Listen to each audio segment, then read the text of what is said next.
Hello, friends. My name is Steve, and we're here today to discuss the last several chapters of The Mirror's Truth. We were a little mixed up last week, but discuss the entire book, The Mirror's Truth. And the intro music on this episode and all the episodes is from Michael R. Fletcher. Thanks you again, Fletcher, for allowing us to use your music, and I will link his YouTube channel down below. Before we get to the introductions, just want to mention, for those of you reading with us, we were also lucky enough to get ARCs for the next book, so we can start a little bit early, and we'll be reading chapters 1 through 13 for next week. So if you don't have an ARC, or you don't want to be spoiled, you might want to wait before you listen to that one next week. So anyway, in the meantime, Dan, will you kick us off, please, sir? Yeah. Hi, everyone. I'm Dan, and first time finishing this book, I guess. First time reading it and finishing it. Yeah, that's it. I don't want to say anything else. Yeah. I love my privacy. Yeah. I respect that, definitely. Oh, is it my turn? Yeah. So what's that? Yeah. Unless you have a Varsha. reflection that's here with us, we don't see him. But Yeah, I'll bring her out. My name is Varsha. I run a little YouTube channel called Reading by the Rainy Mountain and a little podcast called Bright Threads in the Tapestry. And this is my first time finishing this book too. I'm excited to discuss it.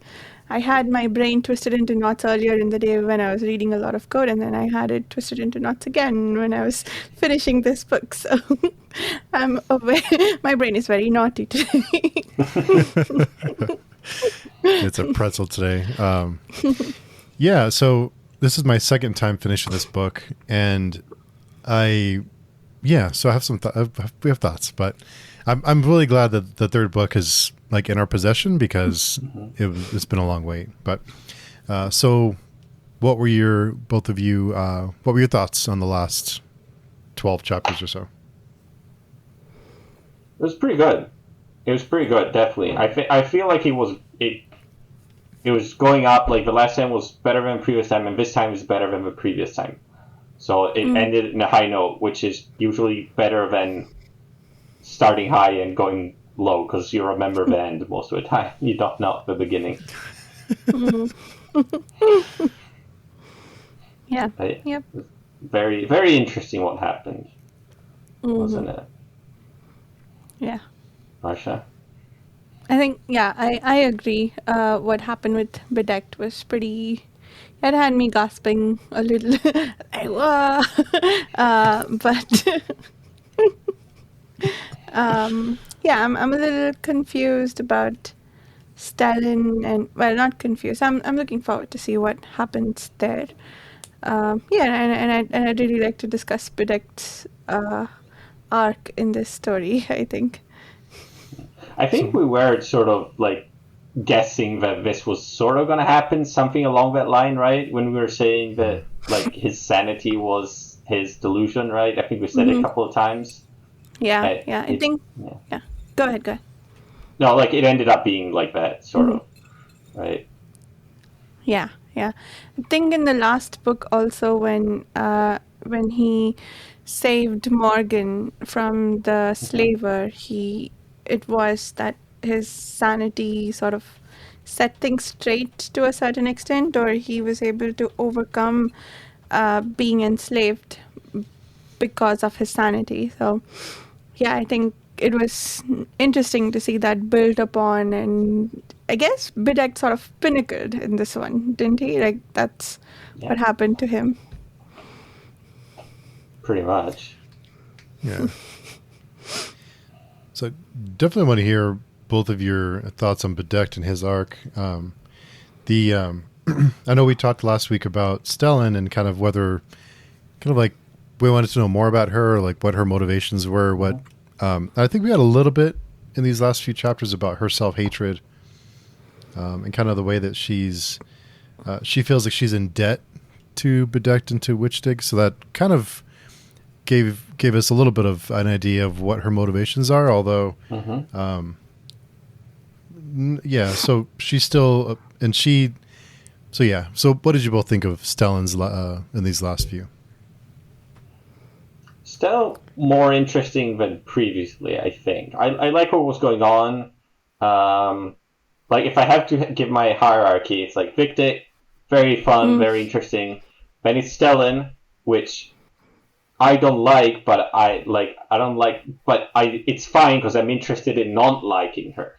You know, it like still gives me a bit more like an emotional response. It doesn't matter if it's positive or negative. I still, that's interesting too. Bedek was like the least interesting, and it's still kind of is, I guess. I don't know. I'm happy how it's going, pretty much. I guess. Yeah. Look, and I was so happy about how everyone died. It was amazing. I loved it. I was hoping that more people would die even, but, well, we didn't. I was hoping only Victic would survive, pretty much. But I guess we got the other mirrors too that survived. I was like, it's still fine. It's still fine. Everyone else did die. Yeah.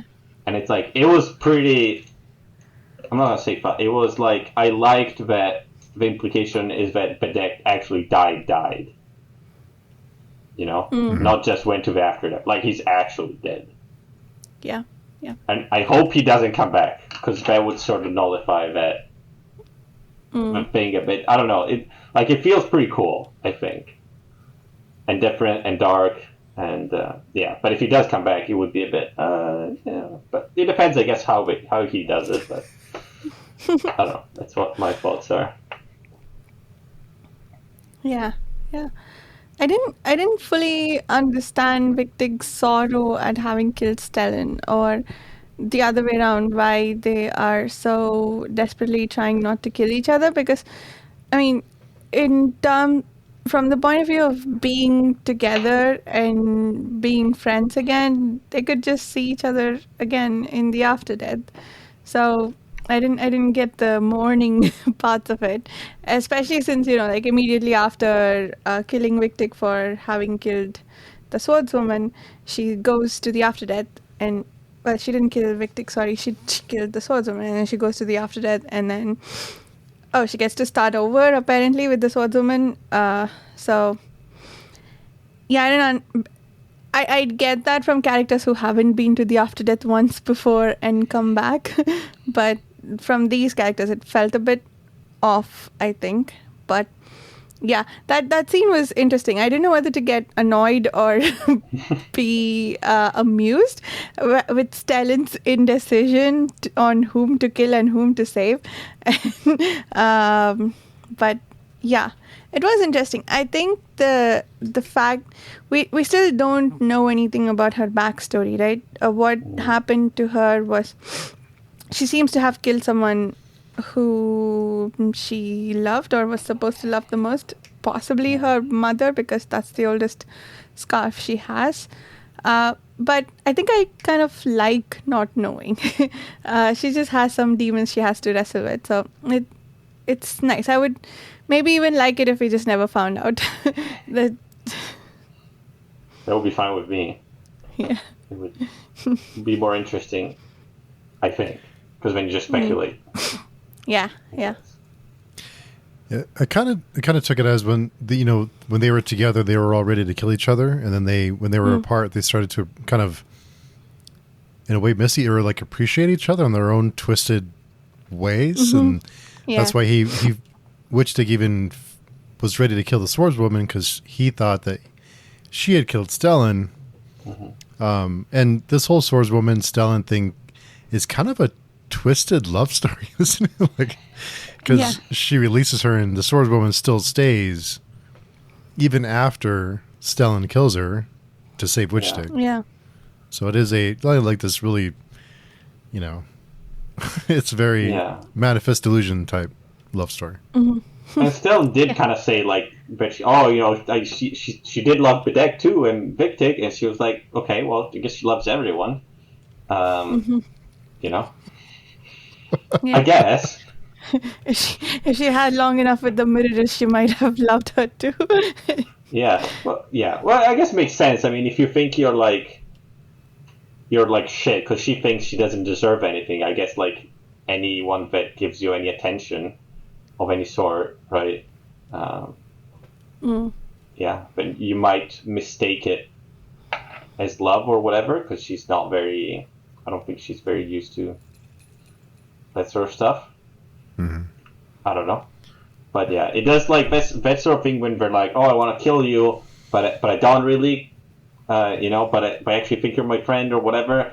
It just every time it makes me think of like cheesy romance, like mangas in which like the girl is like, "Oh, I hate you, like you're terrible," but she actually really likes the guy. It's like, okay, so it's just that's the thing that makes me think. So it's always a bit silly when it's like because I'm reading this and like thinking about that. Like, okay, just be honest. Yeah. Looks like she might finally open up to her, though, that maybe she will.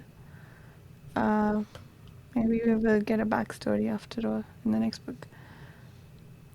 I did like the way that Witchstick killed her, kind of like muscle memory, like just out of because he's killed you, just like he out of reflex. I thought that was kind of neat because he didn't intend to. He just it was just like a reflex for him. It was like what he does. Yeah. So Yeah. And I like the perspectives we got where Wigtig is trying not to kill Stalin and the swordswoman, but Stalin thinks that he's playing with his food, so to speak. And Bedekt starts with the assumption that he's playing with Stalin, but then realizes that he's actually stopping himself from hurting her deliberately, not trying to kill her. So I like those three different views of the situation, and felt a bit sorry for Wigtig for being misunderstood like that. I also really liked his moment of sanity. He became someone I could like a lot when that happened. So, what were your thoughts on Bedekt, like his arc in this series so far, anyway?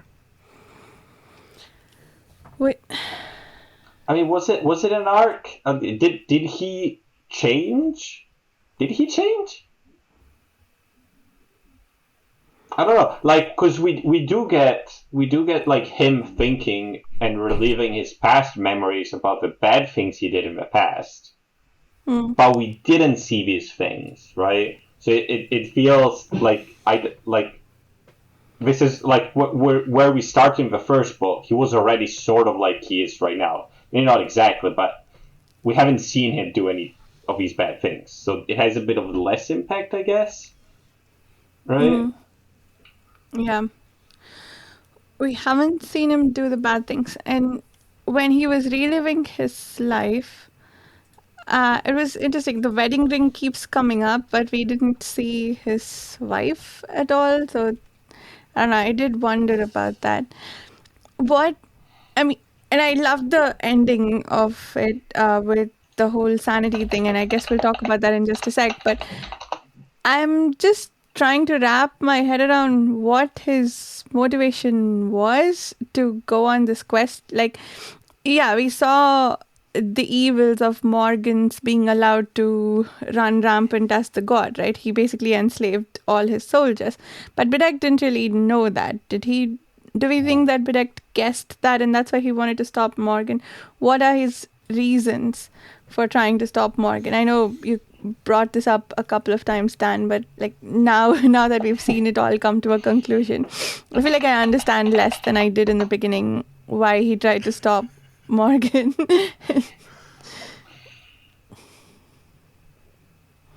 Yeah. Not sure. Yeah. Yeah. And also what the mirror's motivation was. Do you guys buy her conclusion that her sister was actually trying to show her that there are people who will care? And I agree with Wigtig. Like, Bedekt seems like a terrible example for that. See, of the three people, we know for a fact that Stellan had actual feelings of affection for Wigtig and Bedekt. Their nature is irrelevant. She actually liked and appreciated them. Wigtig also, it seems like, appreciated Bedecked as a father figure and Stellan in some twisted way. But Bedecked, it feels like he's, even to the end, he's fairly indifferent to both of them. Right? Did you get that impression, or did I misread that? So, yeah, again, like, of course, the Meredith is concluding what she wanted to, but I agreed with Victor when he burst out laughing that Bedecked, of all people, is a terrible example for what she thinks her reflection was trying to show her. Yeah. Yeah, I think so. But it is... But he did do, like, some other stuff, like try to save that family and other things, right? But yeah, you're right. Like, I think that Victor and Stellan have shown, like, we've seen that they care sort of about each other and about Bedecked and stuff like that, even though we don't show it, right? Mm-hmm.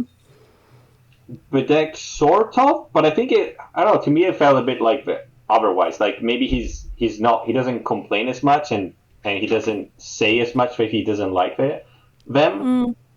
But underneath, there's a bit of, like, he doesn't actually really care. You know? Like, when he ran away and other things. Like, he doesn't actually... He's not the one chasing them, right? He's doing his own thing. He doesn't care that much, I feel. Yeah. Mm-hmm. That makes sense. Which is interesting. I don't mind that. Yeah, that's fair. There was one other issue. We hadn't gotten to this part last time, but in I think about chapter 34 or somewhere, Bedecked says that on his list is also that he should never hurt women, I think is on his list. But what about that multiple replica woman person he battled with in the last book, right? That feels new. But towards the end, he also says that he added things to his list recently, so maybe that was one of those.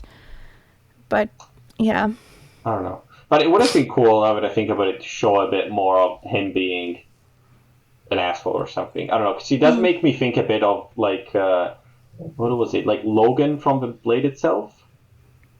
Haven't read it yet. Have you read it, Steve? Yeah. Kind of like or a like brute.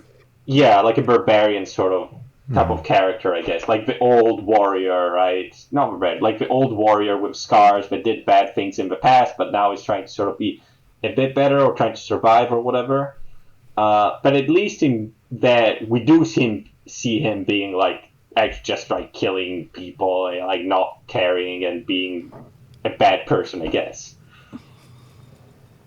You know, it would be nice to see him being evil. Not evil, but, you know. His code kind of towards, like, the second half of this book after he was injured, I kind of felt like a lot of the things he was saying was almost like he was almost starting to lose his mind, and he almost started to forget his code and what was on it or what wasn't. So it kind of felt like he was all over the place for me, but I'm not sure if you guys would agree with that.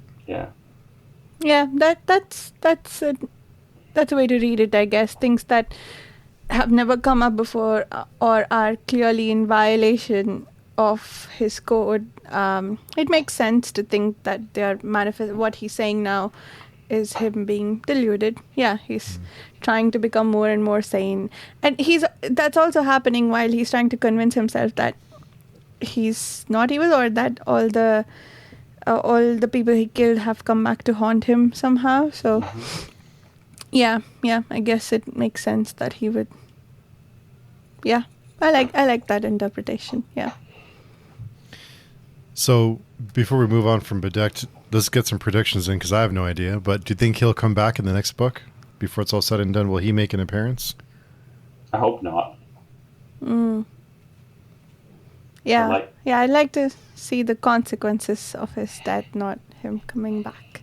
Yeah, it would be cool to see something like, or like them saying, no, he's going to be in the after death, and they don't find him, or something like that. Like, actually make it, matter, and make them suffer. Because they haven't or suffered something enough. like that. No, make it a bit more meaningful. I There's don't a know. pretty high body count though in the last few chapters with all the all his delusions coming, or all his his after death following, or his whatever you want to call him. Something I did want to ask both of you about that. So Bedecked, his after death posse is gone now because the dragon killed them. Mm-hmm. And so he has nothing in the after death, right? So, and also Stellan, before she came back with Morgan or Noct, she released all of hers. So they both have an empty, kind of a clean slate. Is there a significant, is there meaning behind that, you think? Interesting. I don't know. I mean, I don't know what the next book is going for. Like, are we going to follow the same characters or not? Because, I mean, Victic is leaving for the east or the west or the south or whatever. Stellan is, like, we might even just get some completely different characters, maybe. I don't know. Well, apart from Morgan, I guess. We'll definitely get Morgan. Stellan is supposed to try to chase Morgan, right? And try and kill him. So when she went back, she only had the people that she killed in her current stint in the real life waiting for her, right? Because she was only surrounded by the people she killed in that entrance gatehouse at Gothlaw's. I thought that was interesting. So yeah, maybe that does mean something, that when now her her body count is reset, like she did release them and it has been reset. So and she lost the ones that she had before. So yeah. I think they said that, like, when you return back to life, sort of, you, like, that it doesn't matter anymore. Like, it removes that link of ownership or whatever, right? Okay. I think. Yeah. Because when Bedeck came back, like, it was about a discussion. Oh, does he still have it? Does he not? When he come back and stuff like that. So I think it's been implied that it doesn't stay. Yeah. Right? Yeah, that makes sense. I think it does do that. Because Noct tells Morgan that he no longer has a hold on you. I think Morgan thought that he was still enslaved to Bedecked for some time, and then Noct had to tell him, no, you felt the connection break when he left the after death, right? So, yeah. Not very perceptive, that kid. Yeah, like, he's a bit of a, I don't know. He feels like he should know better a lot of things. Yeah. It's just been like all the time he's like, why are you listening to Noct? Why are you doing this? Like, you know he's not trying to help you. Like, why are you listening to anything he says? Come on. Yeah. I don't know. In some ways, it felt like Zukunft, that is that her name? Her reflection basically controlled the telling of the story, right? Even more than Noct or anybody else. And we don't know much about her. I'm wondering if the reflection will get more of a role, or if we'll find out more about the reflection and Succumb's background. We still don't know what she did to her sister. I mean, was it she the one that was, like, pulling everyone towards the farmhouse? I don't know if it was. Yeah. Like, it felt, because, like, the last part when Morgan was going there, he was sort of like, oh, why did I have to go there? It's like, and there was some line about, like, he didn't know why he felt like he had to go there, or Noct said that, or something like that. Which made me think that maybe there's something else, some sort of, again, causality or general impetus or some other force which is, like, affecting things. That's what it made me think, but maybe not. Or maybe the Elder Gods, because there was allusion to that, too. Yeah. That I thought was very interesting, because we've had hints of that a few times about who controls what the mirror can see, And Noctis explicitly thinking about it here when he's wondering who it was that controlled reality to the extent that it all had to converge at the farmhouse. Yeah. Yeah. I'm pretty sure we're gonna see the Elder Gods in the next book. I'm pretty sure that's gonna be like the main thing. I might be wrong, but Yeah.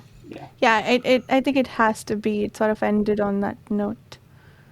I'm curious to see where it goes. I think I thought of that about Fix. I can't pronounce these names. But the Mirrorist. So as you guys were bringing it up, I thought she must be pretty powerful because she brought them back from the after death. Mm-hmm. And starting to wonder, did she predetermine what would happen at the farmhouse? Did she make all that happen? Is she more powerful than we know yet? Or was it Nacht who made it all happen? Because he was thinking to himself that everything went according to his plan. Right? Did he? But no, he sort of said that, but he also said sort of like, did it actually? Like, this is what I want, but is it actually? Like, is it actually going fine, right? He said something along that line. Yeah. Which felt to me like, oh, there's something else, like that, oh, he's not realizing that someone is manipulating him, or something like that. That's what true. It felt to me. Yeah, okay, you're right. Because what Noct is thinking to himself about is all the things that he actively manipulated Morgan about. Morgan's embracing his madness and enslaving his own people, to the godlings handing over control of the Selpstas army. Yeah. Yeah. There was one other thing about the delusions when Bedekt was seeing when his dead people started to come alive. I think the beginning of that was when he saw Stalin and Victic, and they were sort of telling him things about their actual current state that he had no way of knowing, and yet the manifested versions of them were telling him that. So I think we had sort of wondered about this before too, how like the Altrom, we were wondering whether Victic's wife was really dead and whether his son does in fact look like that or behave that way. So I wonder if this will be addressed in the next book. Like, it's fine if it's not. Like, I'm fine to leave that as a mysterious aspect of the world. But if all of these are sort of beliefs, they are also bringing some aspect of reality into them, right? When they are manifested. So I'd like to see that explored a bit more in the next book. Yeah, I think you're right. I think it actually is like, how do I say? Like, because in this, it's not like in this universe, it's not like it's just fully subjective delusions. Like, they're subjective delusions, but they're grounded in the fabric of reality. So if you're imagining someone else, then reality is going to show you the other person as it is, unless you're actively, like, your delusions are actively modifying, like, what he's going to look like or whatever, right? They're not going to fill in the gaps, I guess. Right. Unless you're actively filling in the gaps, I think. Mm-hmm. So maybe like the Albatrum would actively change it because he wants a specific outcome. So, he wants to manipulate, so he will change, like, if she's dead or not or whatever. Mm-hmm. That was my thought. Yeah, that makes sense. So changing or lying about things that would get you the outcome you want, but other things are real, I guess. So probably the mirror functions the same way, I guess, and that's why they can see the future or like the other locations or something else, right? Because it still is a delusion, but you can actually see the reality, unless like the mirror image or you or whatever actively try to change it or something like that. I think. Yeah, I like that. We're probably gonna see more of it, I think. Yeah. And I assume we're going to see some more esoteric delusions or whatever in the next book. I feel. Yeah. Or maybe Some like green Victor is gonna touch. come back. Victor is gonna come back like at the end of a book with like some weird delusionist from a different country. Or actually, they're not even delusions. Maybe they're like, oh, they underwent rigorous mental training to be able to, they're like sane people that can manifest delusions, or like they're disciplined, so they're not completely deranged or something, right? Something like that. Yeah. A country where they actually had therapy, like you were saying last Yeah, week. yeah.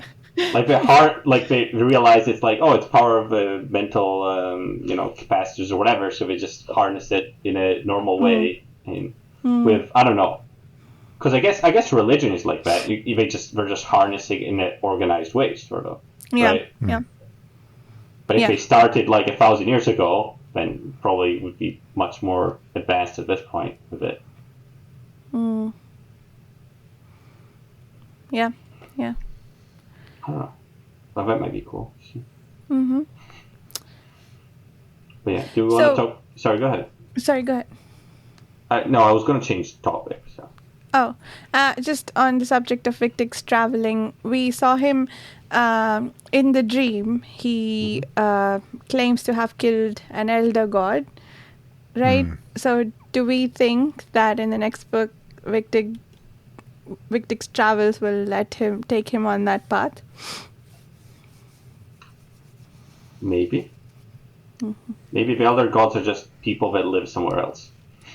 Oh yeah. They're just living there. Yeah. Living their best life. Yeah. Or maybe it's like like Mount Olympus or something, which is actually like the gods live in real life somewhere. Yeah. Maybe. Yeah, I like that. Or maybe he's just gonna go into like multiple layers of after death to find the elder gods or something. Who knows? Sort of like they sort of like they get like Sabriel, sort of they go into different levels of death to find. Oh my god. Right. Yeah. Oh yeah, I like that. I have to reread that series. Yeah, that would be a pretty good reread because it's like pretty quick. Like, Yeah. pretty interesting. Yeah. Like to read with other people too and discuss. Yeah. Oh yeah, I like that. I think you might like that one, Steve. Which series? Sorry. Sabriel, Garth Nix. It's. Oh yeah. It's Yeah. on my list. Yeah. Yeah. But yeah, we'll see what happened to Victor. But yeah, I did want to talk more about Victor because he's Yes. my favorite character. Mine too. Like every time let's say the most interesting chapters, like the whole part with him and the apprentice was, I think for me, was the best part of the book. It was, I loved every little bit of it, all his stupid lessons, and that they actually worked, and her not understanding was great. Yeah, I don't know, it was all great. And even like when he became sane, right? And he was like, what the fuck am I doing? I'm just a normal dude. And then he slowly went back to becoming, deluded, right, as reality. Reality stopped and the delusion started again. That was pretty great. I don't know, I just like his character. He's stupid, and, I wouldn't like someone like that in real life, but... Yeah, he is a great read for sure. Yeah, he's just so confident, right? Yeah. I kind of think his delusion will be that he's the greatest swordsman, and somehow that'll come into play in a big way, because his delusion will manifest in another way when he needs it to. But I was a little, I thought it was funny that the apprentice died, but I was like, want to see more of it. So I thought she died a little too soon. Like, I would have liked to see more of that interaction, maybe carry on over, because that was all good stuff. Yeah. And she would have been bound to Stellan in the after death, right? And she just released all of them. So I guess we aren't going to see her again. Yeah, but I did like the fact that she died. Like, I really like her character. I really like her character. So the fact that I wanted to see more of it, but the author killed her off, it makes an impact, right? Mm. It's like I like it when they don't do what I want in that way. Like they're I Mm. don't know. Yeah. I think it was not expected. Like I wasn't Mm. sure that she was gonna survive or not. I was hoping she wasn't gonna survive. Like I was hoping she no, I was sorry. I was hoping she would survive, Oh, right? okay. Because I like her character, and that's why I like that she didn't, because Mm. it's actually impactful. Just like I like that Bedeck is implied that he's actually dead, because it's Mm. actual, it does Consequences. Yeah. impact it, right? Because otherwise, if it's all like, oh, they're all dying, they're all in the after death, whatever, Yeah. right? It's Yeah. like sort of thing. I don't know. No, it's a Yeah. good point. But yeah, and it was also pretty cool that like I like the fact that it's been more and more time passed, like from the beginning of the first book and now it's like Victor is actually shown to be more and more capable and like stronger in Mm. fighting. I guess not capable in anything else, just in fighting. So it's cool to see that, like, because a lot of the time that sort of stuff is played for like not last, but he's like, oh, he's competent, but then he's not that good, or when you have Mm. someone bragging about something, he's never actually good. There's always the guy that never says anything but kicks his ass, right? But in this case, he actually is the best one, right? Yeah. Yeah. Yeah. I do really like that twist to his story. Yeah. Yeah, I think I agree with everything you said, Dan. I did really enjoy his interactions with his apprentice, and later on, his grief felt real, if somewhat unexplained. Um, and yeah, I loved his moment of sanity. I wonder if in his travels, like Bedekt created a field of sanity around him to the point where he suppressed everybody else's delusions. I wonder if where he travels, if we'll see him go to places where he's forced to be sane because, there are so many sane people and he has to, yeah, I guess they have a field of sanity around them in some ways. Maybe, yeah. I guess it could be that just in this area, everyone is batshit crazy, and then outside, Yeah. it's just normal civilization Yeah. because people believe in normal things, Yeah. in I think science, and yeah. yeah, in the first book somewhere, I think it said that the insane people live a bit far away from the more populated areas, right? Because otherwise their delusions will be suppressed.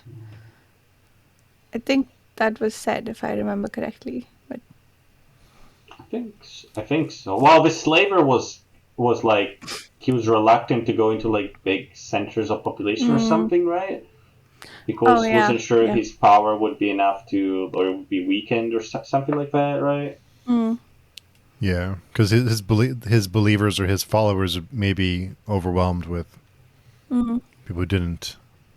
yep. So this thought just occurred to me. So Bedekt, his delusion was sanity, right? So and when he was saying all this other, the dragon and everything else it was killed. Mm-hmm. Did his after death become reality because he was sane? So is the after death a delusion? I think so. Okay. I don't remember if it was one of the epigraphs. I think it was that. I mean, we don't have to believe it because it's someone's philosophy, but it does say that only the insane have an after death. Yeah. Oh, okay. I think so. Plus, I think like actually like I don't know if sanity is his delusion. I think it's like because he did have actual delusions of like he's dead people like and stuff like that or whatever, right? I think it was a bit of that, but it was also I think he was like just like his mind, like him forcing his mind to oppose all of that stuff, even though it was actually like happening and real, and he was actually having delusions of his dead, right? And it was just like the not the recoil, but the whiplash or something of him, but it just bounced away so hard in the other direction that something like that. Yeah, because he was becoming more and more. He was seeing more and more dead, right? There were so many of them, right? Yeah. And he would just force himself not to believe, and then that did it. I think it was something like that, right? Like maybe it was instead of like, yeah, it's like the triumph of will over delusions or something like that, you know. I don't know.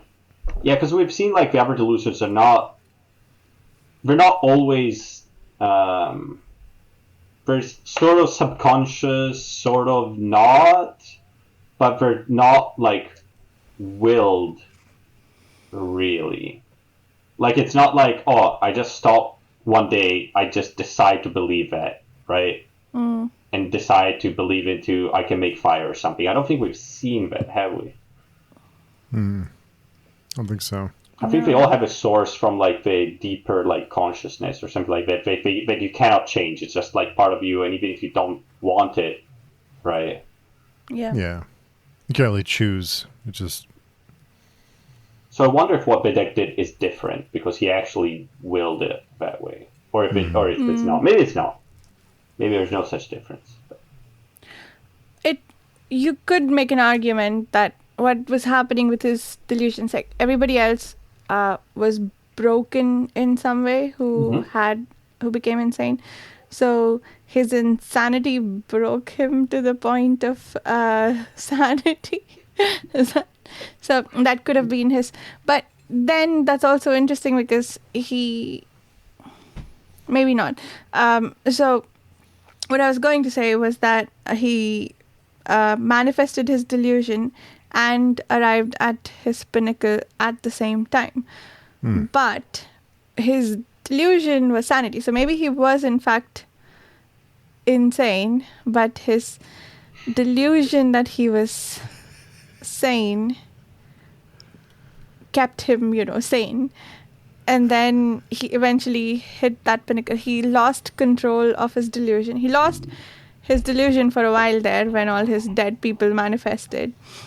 And then he became sane by hitting the pinnacle.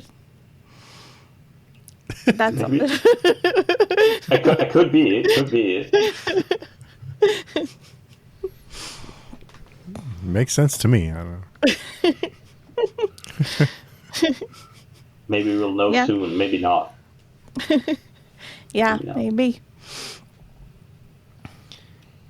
And what did you... Sorry, go ahead. No, go ahead, Varsha. I was going to make a joke about the horses, but no, it's fine. Oh. On a related subject, what did you all think of the dragon? I felt like it tried to be a menacing presence throughout the book, but it wasn't very successful for me. How did that work for both of you? I feel like it was meant to be written as this chilling, creeping dread that we're supposed to be afraid of, but it didn't work for me like that. I was curious if it did for both of you. Yeah, not really for me. I was like, okay, there's a dragon, whatever. We did hear that he did things. Oh, he burned the city, he did that thing and that thing, but we didn't see it, right? Yeah. And there's implication, right? There is the implication that his like the big people he killed and stuff like that. Also, those are like dead forever because their soul got destroyed, right? Yeah, that too. Yeah. Yeah. But that was just mentioned in passing. I feel like we could have spent more time making the dragon far more threatening than it was, because that seemed to be what they were trying to avoid. Like that's what we were building towards the end. But yeah, what did you think, Steve? I thought the dragon. I think it played a big part in the war and the battles. I think it did it was building up to this big showdown, and I kind of liked that Bedekt almost sacrificed himself to kill it. So it kind Yeah. of made his sacrifice, it made his death meaningful. Like he accomplished something, and I think that's why we won't see him again, because I think he almost maybe unintentionally sacrificed himself. So I kind of get, like, I don't think there was necessarily a payoff for the dragon. Like there wasn't like a big event that something big the dragon did, like a singular event. But I think the build up of the dragon, we keep hearing about the farmhouse and the dragon and the pinnacle, and it kind of built up to this moment, and then Bedekt kind of thwarts the dragon and prevents more from happening, so saving his friends. So I mean, I'm always down for dragons like laying waste, but you know. Yeah. Yeah. It would have been fun, I think, at some point, like with them traveling, and we're like, "Oh, what's going on down there? I see some flashes or like a pillar of smoke behind the horizon or something." You know, something like that. Give it a bit more presence or something, or like show like a trail of destruction or something. You know, like where they casually encounter what the hell is going on here. You know, something like that, right? Yeah. So it would have been cool. Yeah. I was aware of its ability to destroy, but I didn't feel the dread, I think. And there may have, I'm thinking that the author may have attempted to make us feel the dread, but maybe it wasn't too successful for me. Like I didn't feel afraid of what the dragon was going to do. But I think the dragon's abilities was pretty terrifying. Like the fact that they just wiped it off the face of the earth, and like, they didn't go to the after death. Yeah, it was interesting. Yeah, to be honest, I didn't care much for the chapters with the fairy tropes or whatever. Yeah, me neither. They were like, whatever. Just Yeah, doing her thing, I guess. I guess they're there to tell us what's happening with that, right? Yeah. I guess we sort of need them, but maybe we didn't actually need them. I don't know. Yeah, that's an interesting point, because those two, the exorcist and the one who could move earth, their banter felt a little bit like, you know, Wichtig Stellan or Stellan Bedekt a little bit, almost. So how I didn't take those three seriously in the beginning, and I probably still don't for many reasons. I didn't take these two very seriously too, and they were our eyes for building up the terror of the dragon. So maybe that's why it wasn't effective for me. Yeah, I just feel like a lot of this sort of is like, it's just very centered about from who's writing it in what style, right? Like if you can have the same story written by someone else, and they would focus on different aspects of it, Yeah. it would be completely different, right? And would feel completely. And this, you know, and this, you know, he wrote it to be this way, and it feels like some sort of like, at least to me, it feels like a very grimdark sort of like RPG campaign or something like that. That's what it feels to me, right? And it's got a sort of fast, dark, modern feel to it, sort of like modern grimdark feel to it. But I can imagine this, for example, if it's written by someone like, again, because like you're reading Perdido Street Station, if he were to write something like this, right, and then it would focus a lot more on the weird, on the like descriptions of all these little like weird things, and like, you know, the fact that the soul is being destroyed and stuff like that, it would focus on completely different things. Instead of here, it's focused a lot more on like the banter, that sort of aspect of relationship, right? It's just different ways of approaching the same story, I guess. That absolutely makes sense. Yeah, it didn't reduce the story or take away from anything. I mean, like, I I don't want to start a death of the author debate, but I like to read from the point of view of trying to understand what the author is trying to do. And yeah, I was trying to figure out whether they were trying to make me feel afraid of the dragon. And I thought they were, but I wasn't. So I was just curious how that worked, whether I was reading that right.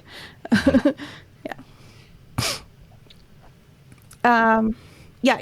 Your joke about horses, Steve. Sorry, I hogged that for a while.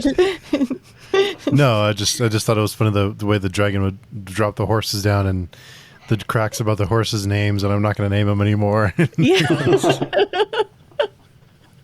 Oh yeah, and then I loved when Bedek's horse was dropped, and then he says "R," so when and Victor feels hurt. Sorry for swearing, but yeah, that was funny. Yeah, that was good. Yeah. Yeah. And Victor felt hurt. Yeah, and I liked all the parts when Victor was like slowly becoming a bit like bedecked, I guess, we gave a name to the horse, and then it was like, oh, it kind of feels nice, you know? Yeah. And it was funny that every time that he was like, we went through his like inner monologue, and he was like, oh, you know, maybe there's something to this, or maybe I shouldn't behave like this, or whatever, right? He was thinking, and you're like, okay, that seems reasonable, and then he immediately goes like, no, that's stupid. I'm doing the right thing. Yeah. Right? It's sort of like I don't know if you know, like the meme with Principal Skinner from The Simpsons, which is like, is it me that's wrong? No, it's the kids that are wrong. It's sort of like that. It feels it. Didn't learn anything. No, I don't think he learned much, to be honest. No.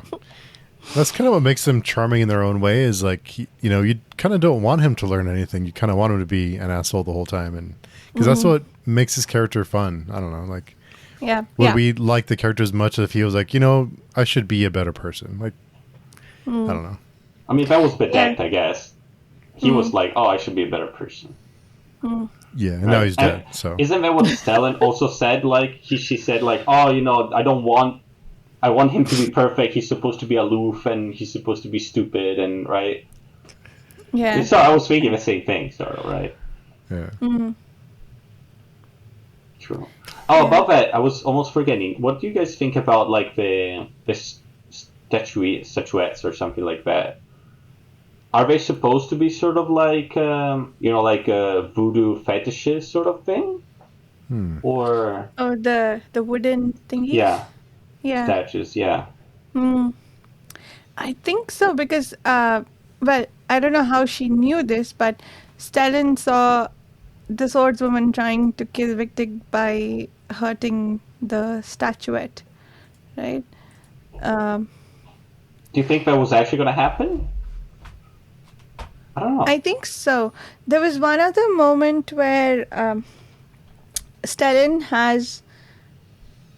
when she's looking at the statuette and she sees how ugly it is of herself, she wants to carve away the imperfections. And I had a moment where I thought she was going to do it, and I wondered if that will reflect on her face. And I think it was... But then we skipped over to her hiding them in the swordswoman's bags instead.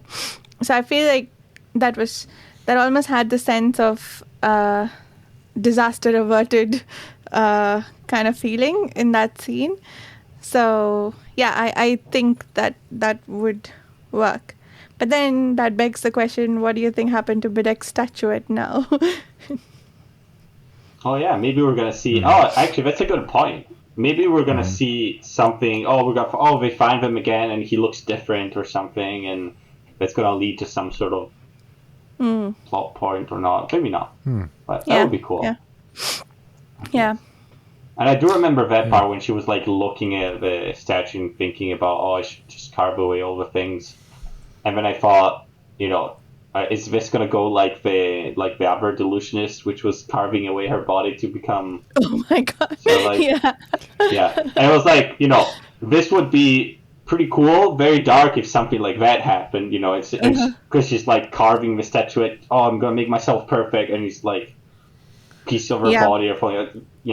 That would be Yeah. cool to see too. Also, Yeah. but it would be quite dark. It I would. guess. But do you think she would have stopped after making the first cut and realizing that it's reflecting on her body, or she would have kept going? No, I don't think so. I think that's why like she had some sort of compulsive desire to finish, like, because she's like, oh, the statue looks so much smooth now and so much more perfect, right? Which would have been a Yeah. nice, again, a nice sort of metaphor or whatever you want to call it. I don't know. Things for self images in modern world, and us damaging ourselves, Yeah. like trying to Yeah. become better, but no, we're actually Yeah. just damaging ourselves. Yeah. Yeah. Could have been like that, but extremely violent version of that. Yeah. Yeah. But yeah, Yeah. I don't know. Go ahead. No, I was wondering, do you think that Morgan? Do you think Stellan actually stole those statues, or do you think Morgan planted them? Because it was a bit ambiguous, right? When we were in Morgan's perspective, he seemed genuinely surprised that, or angry even, that she stole them. Nacht knew, or I mean, he's lying to her that he planned for her to take them. Maybe, I don't know. For some reason, it felt to me like the author was intentionally sort of taking away a little bit of a thought, of a part of what Morgan was thinking. I don't know, for some reason, but maybe I'm wrong. Maybe it just be some random intuition, which is not correct. It just felt like there was something else to that, but maybe not. That's why I was wondering what you thought about it. Maybe. Could be.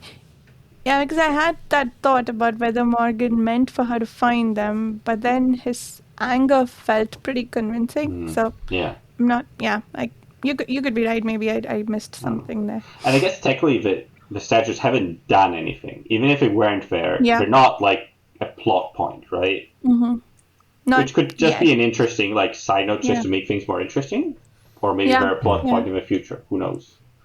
Yeah.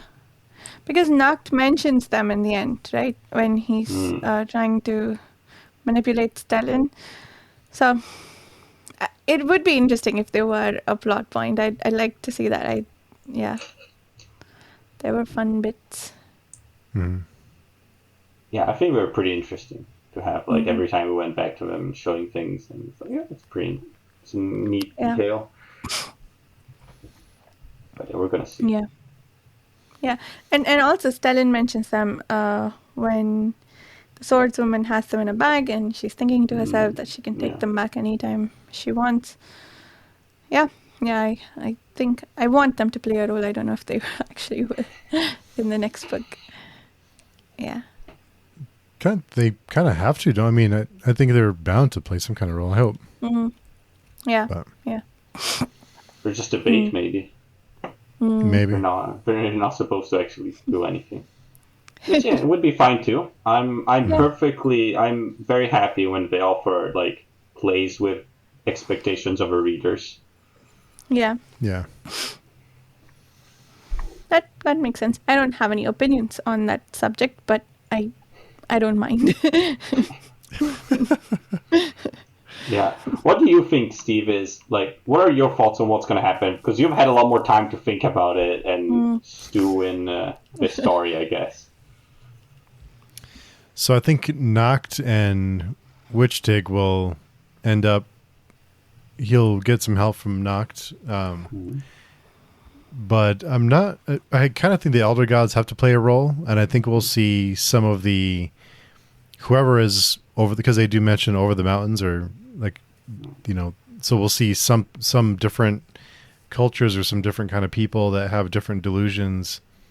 Maybe they'll come and they'll be part of the war, but the war to end all, there has to be the Elder Gods involved. Nacht and Morgan will have some kind of showdown. I'm not expecting a happy ending, and I'd be kind of disappointed if we do have a happy ending. Yeah, but what What would be your definition of a happy ending in this world? That's a good question. Yeah. What if the ending is like Morgan sort of enslaves everyone to be nice people? Would that be a happy ending?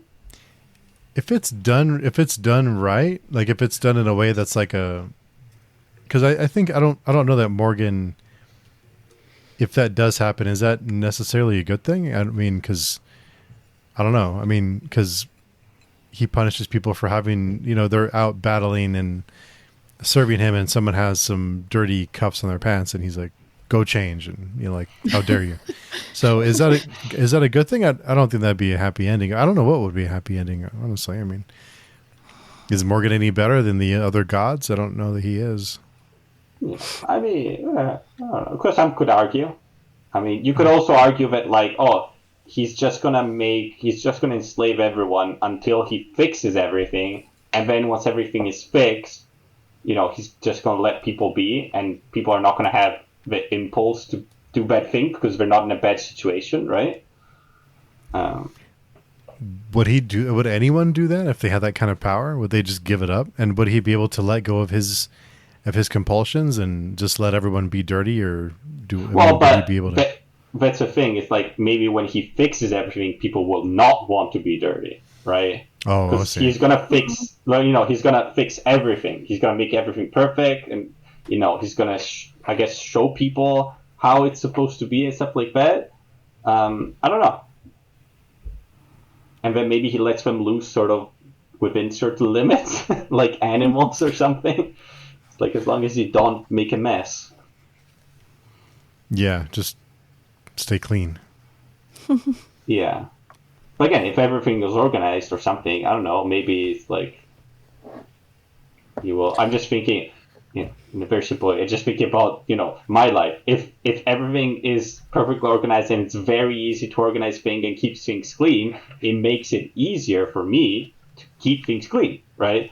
If I start already with everything a mess, I'm like, this is so much work, and there's no too much effort to fix things. But if things are already fixed, it's much easier. I don't know. He might think that way, but maybe not. We did sort of see the dangers of Morgan. Like, in theory, he's asking nicer things of his followers than the other slaver was. He's taking, you could argue, better care of them than the other slaver was. But we saw in that scene the dangers of that, right? Because that woman who came to report on the situation didn't breathe. She was almost about to die, and then he had to tell her, no, you can breathe. So I think he's created puppets with very limited ability to think, and maybe that's a good thing for this world. Maybe not. No. But it is put in, like, the way it's described and the way it's framed is like, oh, it's a bad thing, obviously, right? Yes. It's framed within our, we're reading it, and for us, it's important. Right? Yep. Yeah, so it's framed that way, but I guess a happy ending would be that the gods all kill each other and the people are free to choose what they want to do. Like, they have agency again. Like, delusions are no longer a thing. I think that would be probably the happiest ending. I don't see that happening. No. I mean, wouldn't they just invent new gods? Yeah, I guess they would. Isn't that what happened at the beginning, right? No, actually, no, it happened. Actually, we don't know what came first, actually, right? Yeah, we don't know yet. People are the gods. Did we create the gods, or did the gods create us? Yeah, that was a central argument in the first book. So maybe if they are going to kill the gods, and then all reality goes away because we're just the delusion of the gods. Yeah. Yeah, maybe. Oh, I like that. That would be cool too, I guess. Yeah. I don't mind that. Do we want to talk about the epigraphs again? Oh, there's so many great ones. Oh, yeah. I like the one about the flat Earth. Yeah. Maybe it is flat. Yeah. And I don't know. can you manifest a delusion and make it flat if it isn't? That would be cool. There you go. There's I like this one where one philosopher says, when staring into the into the gaping maw of the after death, all men find religion. And then another philosopher, another poet says, Cleriker, which is the name of the first person. School, Cleriker is so full of shite.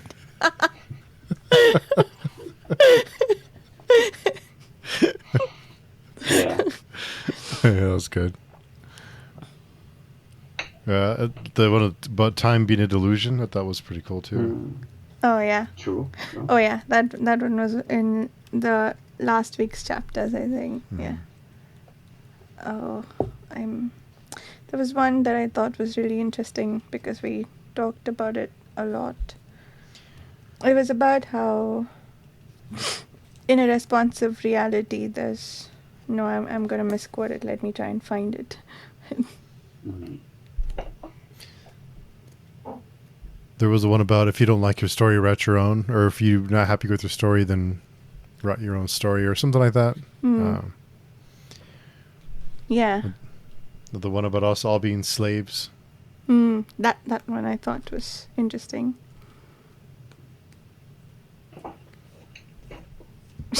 We live meaningless lives and die. Why should the after death be any different? Yeah.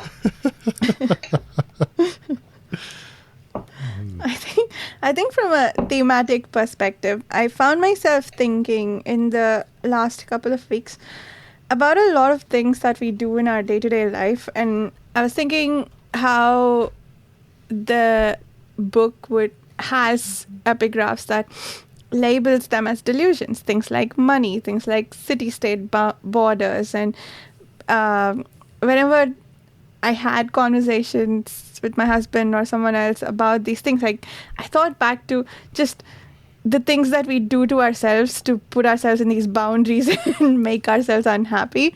So I feel like this series has, through the world that it has created, done some excellent commentary on the ways we hurt ourselves, I guess, with quote unquote delusions. So I thought that's really clever what it has managed to do. I think so. I think because that's how I'm reading a lot of it, delusions. Right? It's a lot about, our own psyche, Yeah. Yeah. our own thoughts and illogical contradictions within ourselves, I guess. Yeah. Right. Yeah. That's why it feels to me it's very rooted in our sort of modern framework, I guess. That's how I'm going to put it. I'm not, for good or for worse, I'm not like forgetting my real life when I'm reading it, right? It doesn't transport me in a completely different paradigm that some other books do, right? But it does make me reflect instead on my actual life, right? Right. Yeah. Yeah. Yeah. Yeah. Also, just expectations that we have that we try to live up to, or try to fulfill these expectations that don't make us happy. But we just feel like we have to, just because that's just the way things are. But instead of just doing what we want to do. Right. Yeah. Yeah. Absolutely. I think just all the restrictions we set on ourselves, it is very clever. Even when there aren't things that have been explicitly mentioned in the book, I think about it and I'm like, yeah, that book would call it a delusion, and it would be right. I found the epigraph that I was thinking of. A philosopher once told me there were no facts, that in a responsive reality there could be no truth. He was wrong. It's all fact. Everything is true. I liked this one because it's sort of along the lines of what we were talking about last week, where we were trying to figure out how things would work, but really it's just whatever people believe is what will end up being true, right? Everything is real or everything is a fact. So I liked that one. It felt like it cleared some things up for us. Yeah. They're pretty good of epigraphs. I do enjoy reading them. Yeah. Yeah. Anything else you guys can think of? Maybe I don't know. Maybe I just a quick not conclusion, not consideration. I don't know. Some thoughts on. I was thinking about. This doesn't feel to me. I don't know. I don't know what you guys. This doesn't feel to me super dark, right? Like a lot of other books that I've read and that people have said, it's like, oh, they say, oh, this is just even darker or something like it. But it doesn't feel like it to me. I'm just wondering if, like, these people. I'm not saying. I was to say, oh, people are stupid. No, maybe they didn't go more than like surface level, sort of like what's happening, right? Because if you're just looking at, oh, what's happening, there's a lot of ones which are similar. It just didn't give me that any feeling of like despair or darkness or like the world doesn't care about you and there's no meaning to anything sort of thing, right? But I think a lot with like, there's no reason why these people die sort of thing. But I don't know, I wanted to ask your thoughts on that. Or if you thought this was pretty dark, or I have a twisted view of things. What do you think, Varsha? I guess I'd start by asking what your definition of dark would be, and I think you kind of answered that towards the end when you said, the world is filled with despair and there's no meaning to anything. Is that what you would define as dark, or is that what you think of as dark? Yeah, like I think like like having no meaning to things. Like I'm just thinking of some like real life novels, like very realist novels about people and their life, and like showing that what they didn't necessarily lead to anything, because it's just how it is. It's just real life. It doesn't have to have a meaning, right? I just, for me, that's like the sort of darkest part, I guess, or like even in the books when something happens, or like the sort of cosmic horror sort of thing, like you're destined for eternal damnation or stuff like that, or like the world is just like completely against you, and it's not because of culture or anything else, it's just because of how it is. That sort of stuff. Yeah, I think so. No, I don't feel that way about the book, but also I think I don't know if it's actively trying to evoke those emotions, but I also don't know what emotions it is trying to evoke.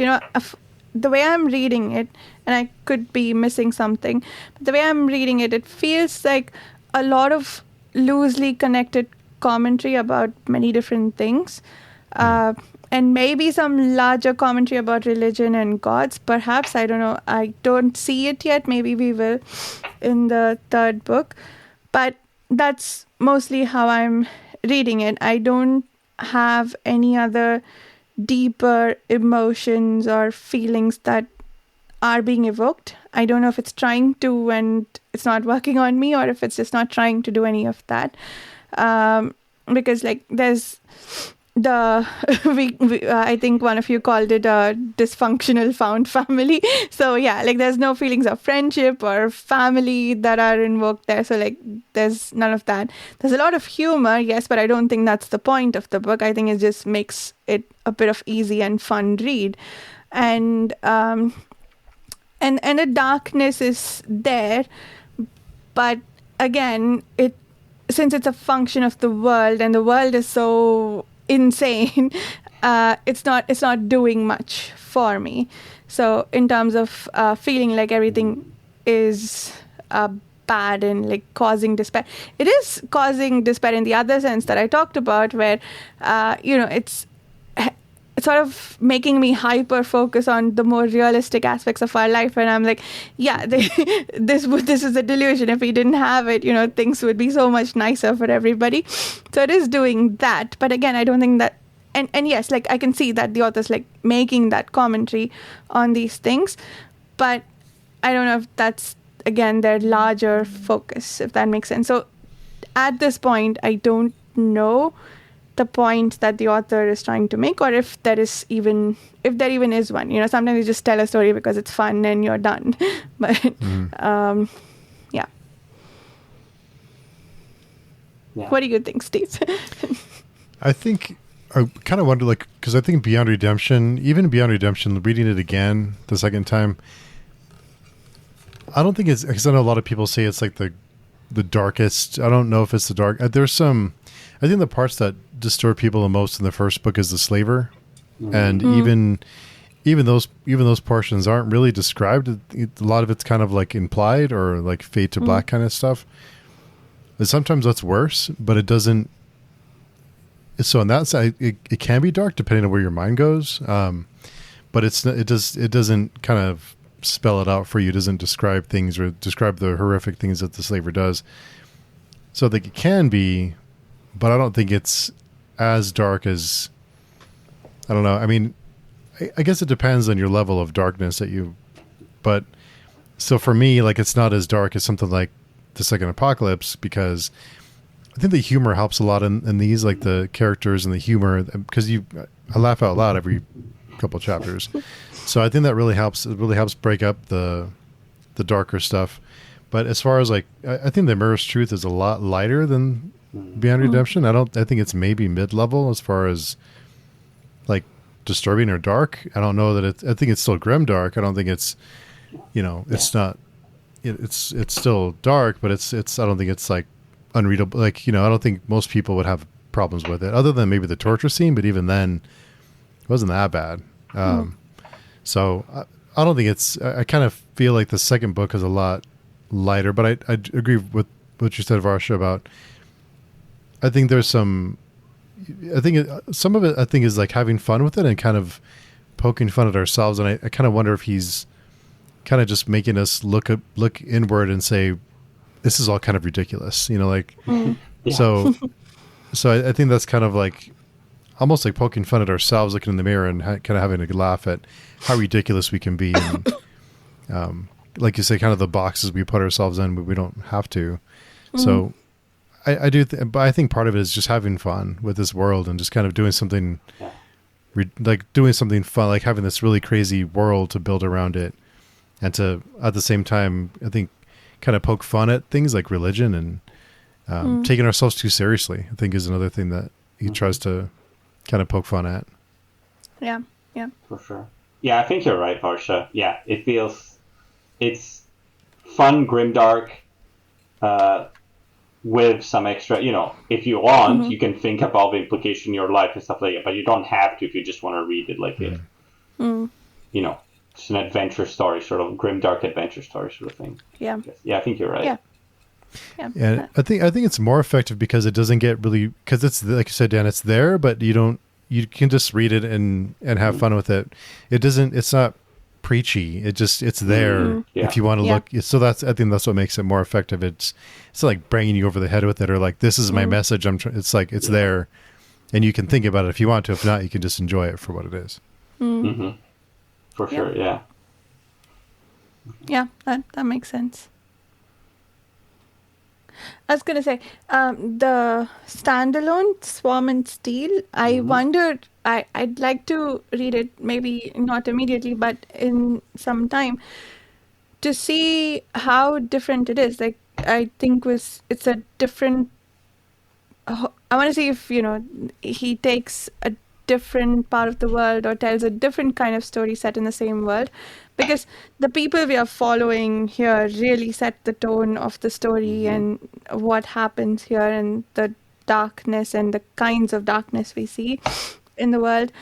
But maybe some parts of the world aren't inherently dark, or if there are other things you can do with it.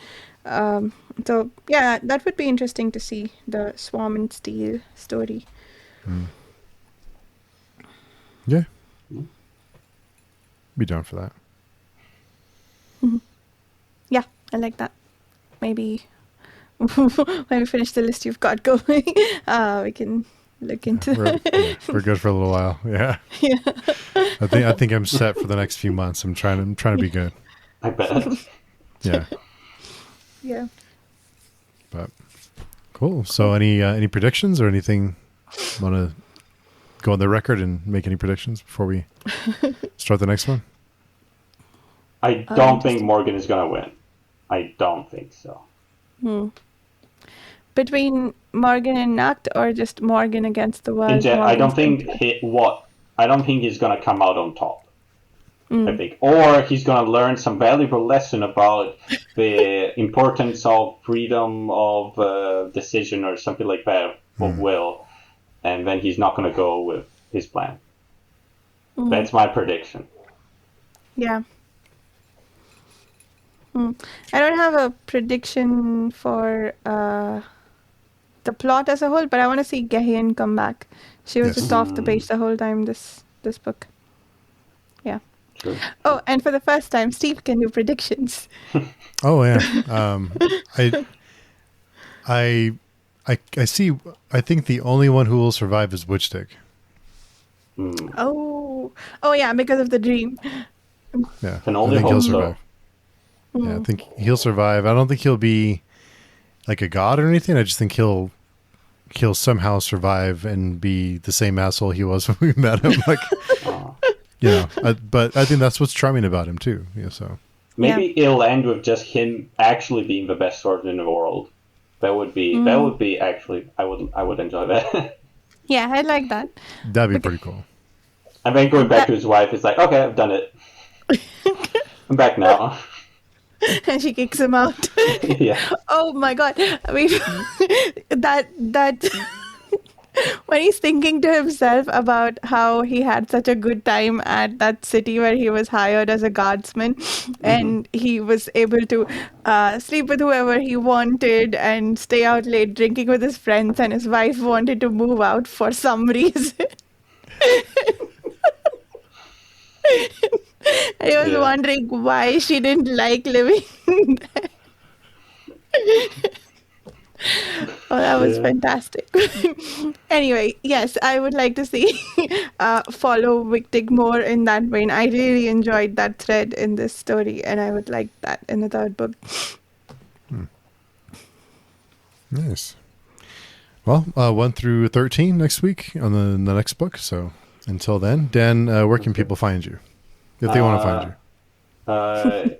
If you want to find me, you can come to Vancouver and knock at every door until you find me.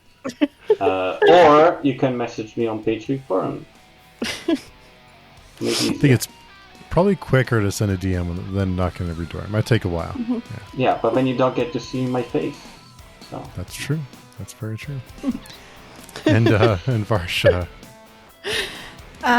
You can find me on my YouTube channel, Reading by the Rainy Mountain. I also hang out on the Patreon forum, and you can find my podcast, Bright Threads in the Tapestry, on a bunch of podcast platforms. nice. Yes, and those are all listed below, so go check them out. Really good stuff. So until next week, we will talk to everyone very soon.